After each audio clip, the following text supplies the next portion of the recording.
वालेकुम रहमतुल्लाहि व बरकातुहू।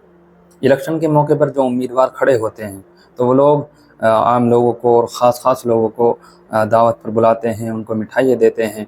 इसी तरह एक खाने का मामला चलता रहता है। कोई भी आता है, खाना खाता है या मिठाइयाँ खाता है या इसी तरह नाश्ते का नज़्म होता है, तो लोग आते हैं, खाते हैं और चले जाते हैं। तो जो लोग मिठाइयाँ बाँट रहे हैं, जो उम्मीदवार हैं, जो इलेक्शन में खड़े हो रहे हैं, तो ये जो मिठाइयाँ दे रहे हैं, इसी तरह दावत कर रहे हैं, तो उनकी मिठाइयाँ लेना, उनकी दावत में शरीक होना, ये कैसा है, जायज़ है या नहीं है। तो इस बारे में समझना चाहिए कि कुरान करीम में एक आयत आई है, वला तक्तुमुश शहादा वमन यक्तुमहा फ़इन्नहु आसिमुन क़ल्बुहु, कि गवाही को मत छुपाओ, जो गवाही छुपाएगा तो उसका दिल गुनहगार होगा, यानी वो मुजरिम है।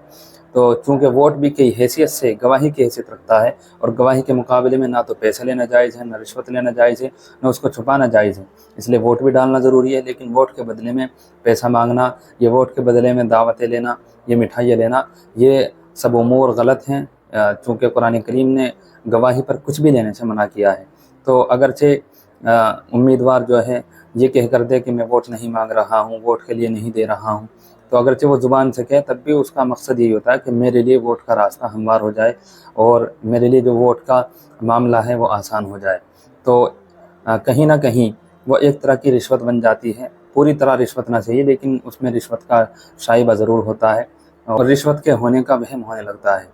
तो इसलिए जो लोग ज़िम्मेदार कहे जाते हैं और कायदीन कहलाते हैं, उनका असर रसूख होता है। तो ऐसे लोगों की दावतों में शरीक होने से बचना चाहिए और अपने आप को बचाना चाहिए। और मिठाइयाँ वगैरह लेने से, इसी तरह किसी भी तरह की अगर वो मदद कर रहे हैं ऐसे मौके पर, तो किसी भी तरह की मदद लेने से बचना चाहिए। यही शरीयत की तरफ से सीधा रास्ता है और यही शरीयत का मसला है। मौके पर अगर कोई दावत वगैरह आती है तो ऐसी दावत में जाने से बचना चाहिए, और अगर कोई आदमी ऐसे मौके पर कोई लेन देन करता है तो उस लेन देन से भी बचना चाहिए।